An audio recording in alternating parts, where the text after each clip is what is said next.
which is being done on Landbell and Fulton, and it's with a Step Forward. The Step Forward is a community-centered traditional house for men and women. On that corner is known as Campbell's Corner. You also have your bail bonds, you have your lawyers that you can talk to. It's like a one-stop shop for different needs of people.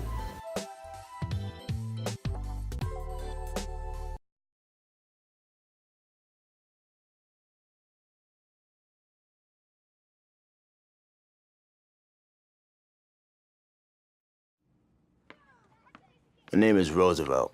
I always thought that cigarette smoking just messed up your lungs. I never thought that at only 45 would give me a heart attack. I never thought that it would stop me from playing basketball with my kids. Never thought that it would give me a scar like this. And I never thought that it would change my life forever. My tip is, do your heart a favor and quit now.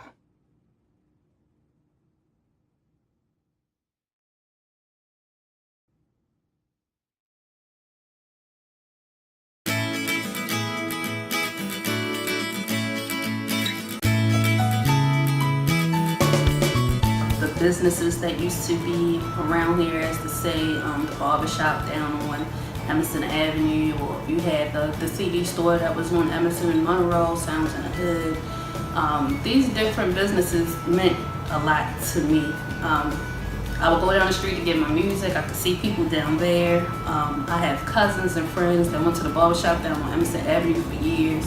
So when those services were gone, when those businesses were gone, it kind of changed the feeling of the neighborhood. So I would like if we bring some of those businesses back and even more, you know.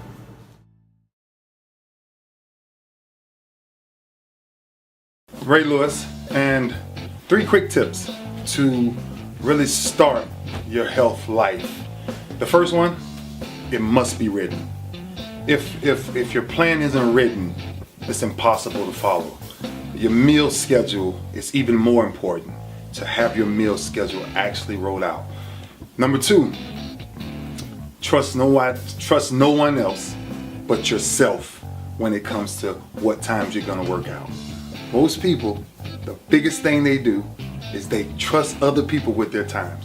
We're gonna meet you here at 8, we're gonna meet you here at 9, oh, something came up, we can't do it. So your schedule, not just when you write it down, timing is everything. The number one, and then the next thing is take everything out of your house that you know is bad for you. You know, I think this is where choices become crucial, because a lot of people, we think we're really strong enough to sit there and have cookies, have chips, and all these different things, and we really haven't changed our thought process yet. So when you think about what fitness really is, if you had these 3 tips, but put an umbrella over it, and that is, it's a pure lifestyle.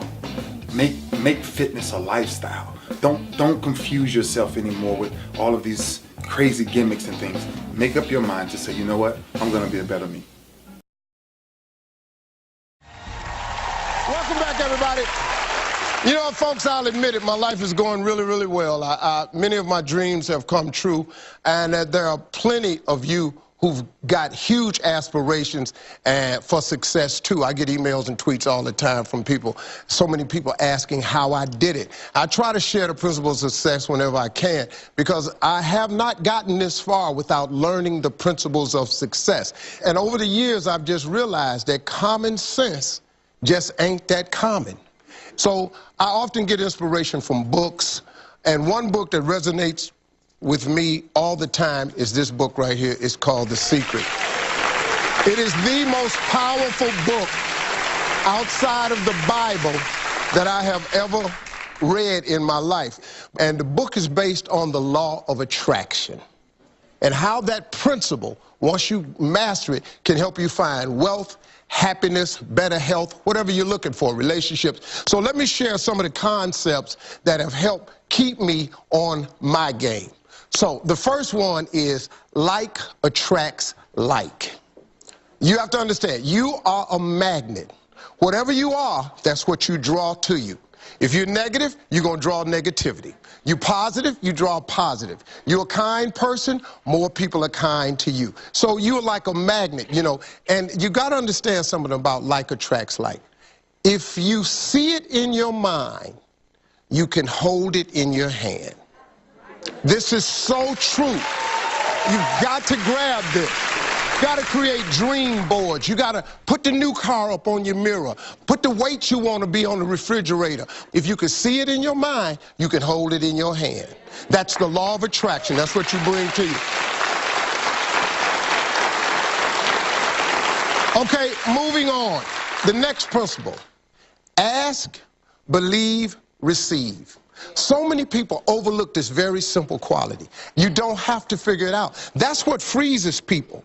When you're trying to figure out your life all the way to the end, when you can't figure it out, it freezes you from trying it because you go, oh, well, I can't figure that out. Oh, I can't go over there because I don't know how. You don't have to know how. You have to ask, believe, and receive. That's as simple as it gets, folks. It's very, very true.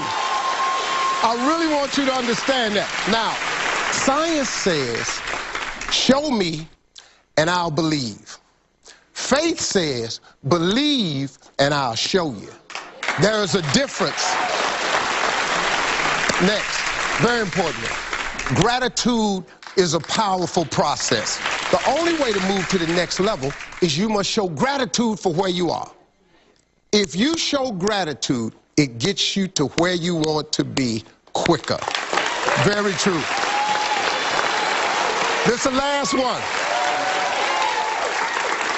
Laughter attracts joy, and it releases negativity, and it leads to some miraculous cures. Laughter is so big, man. When you're laughing, it just brings a lot of joy into your life. It attracts joy, it releases negativity. You know, at my mom's funeral, I learned something that was the most important lesson I've ever learned. I was sitting there, I was totally distraught. My mama was gone.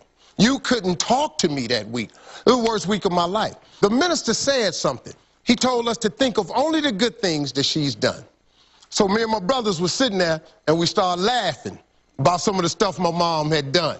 And we started smiling. And then the minister said something that has registered with me. Joy and depression cannot reside in the same space.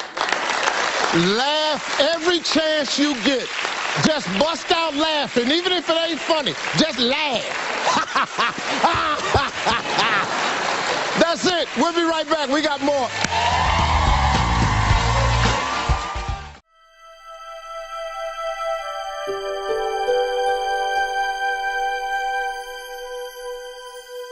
You can see community service when you have the older residents talking to the younger residents, you know, telling them, hey, throw this in the trash, you know, advising them to go to school and things of that sort.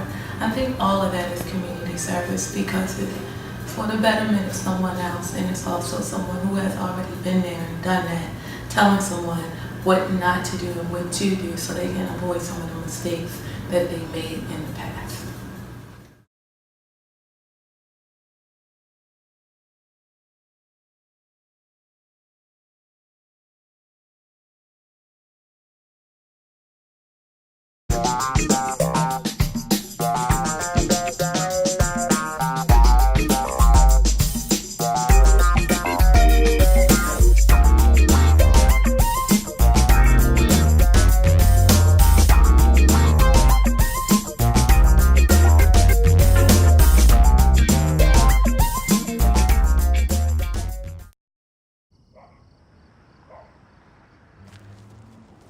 What you gonna do?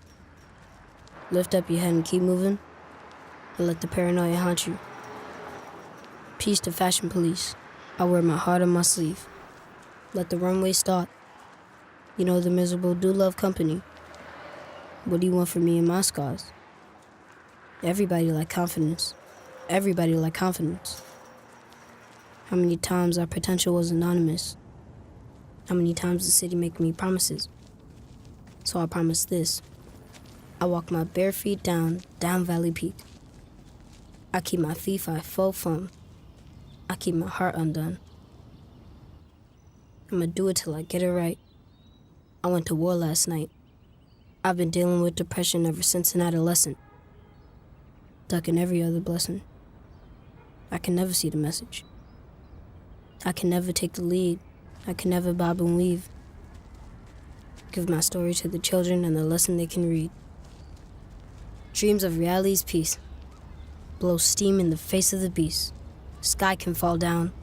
The wind can cry now. Strong in me, I still smile. I love myself.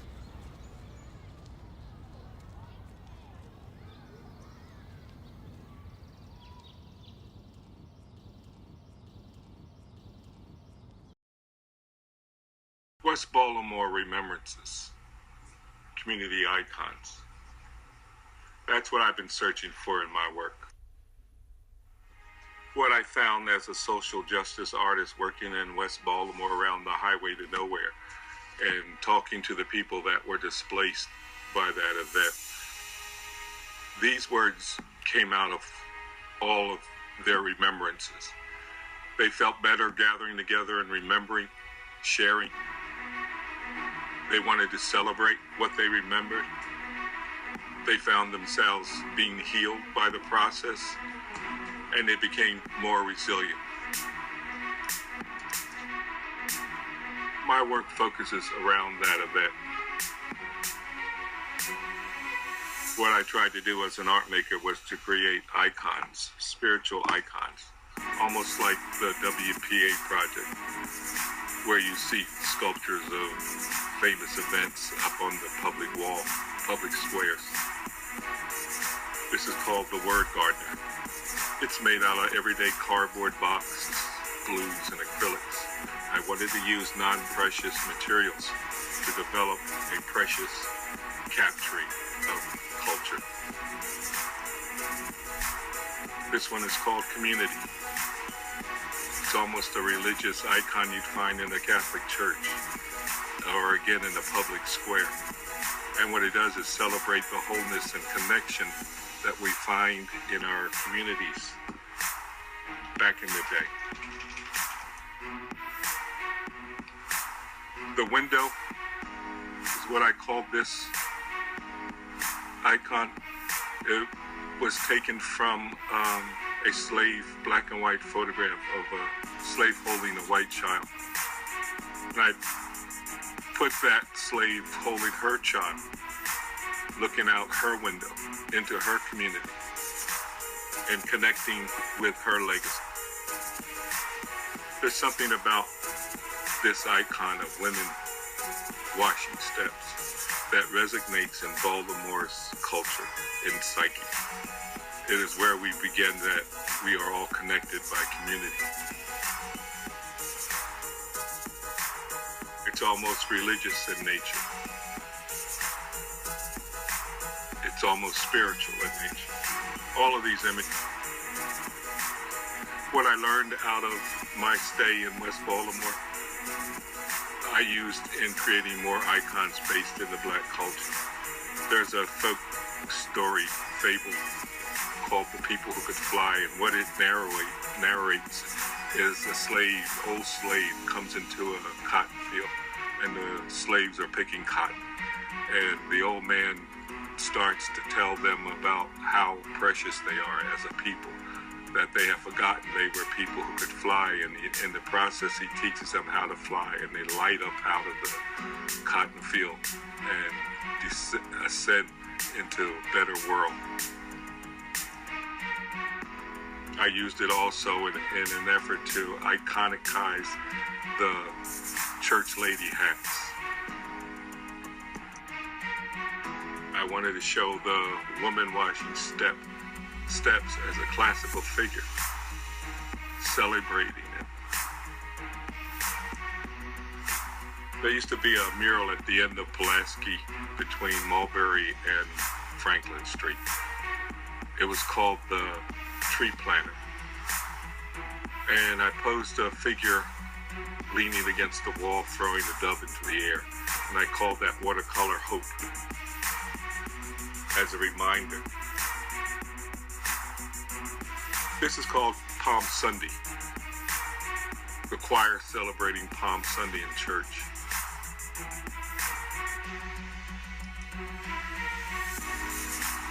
This is braiding hair. It's an iconic abstract of a mother in gold bending over her daughter in red and braiding her hair. I kept exploring other ways of dealing with that image of the steps. So I created models that in public spaces in West Baltimore, on empty lots. As a visual artist, I've learned a lot working in West Baltimore, and I'm trying to give that back.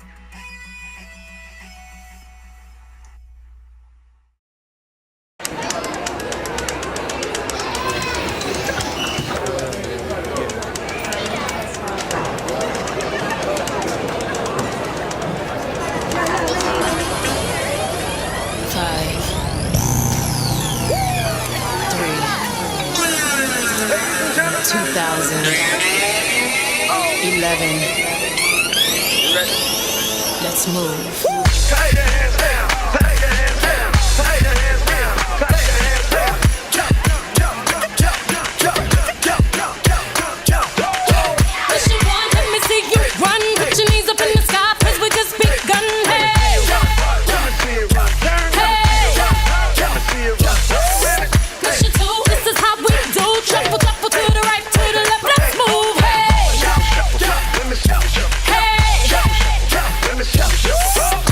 Three.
pack of menthols. It's not enough.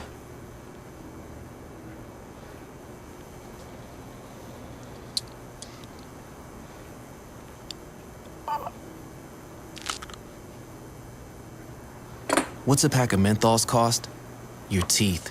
Smoking menthols or regular cigarettes can cause serious gum disease that makes you more likely to lose them. See you again.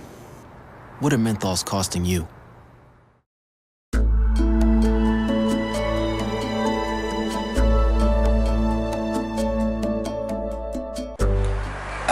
We have a lot of problems with drug addiction, homelessness, and it speaks volumes.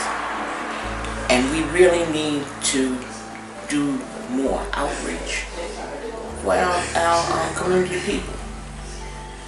And a lot of people, I always say it's not where you live, it's how you live. And a lot of people are proud of where they live at. I'm proud of what they do. And we really need to look at these people, give them kudos, and just say thank you. And that means a lot, just to say thank you.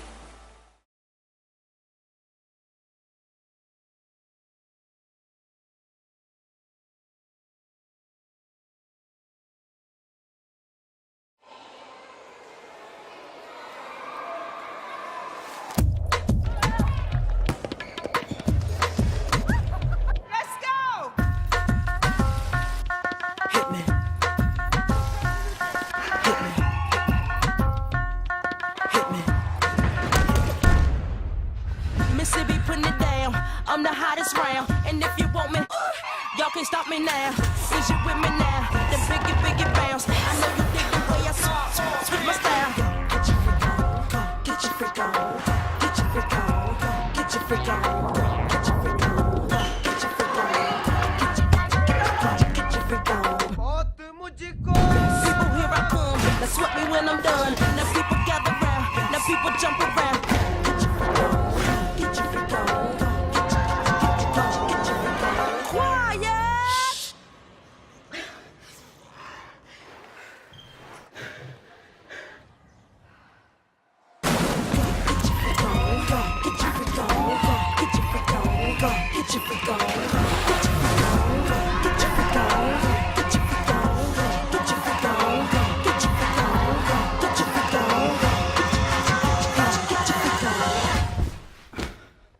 I'm not good.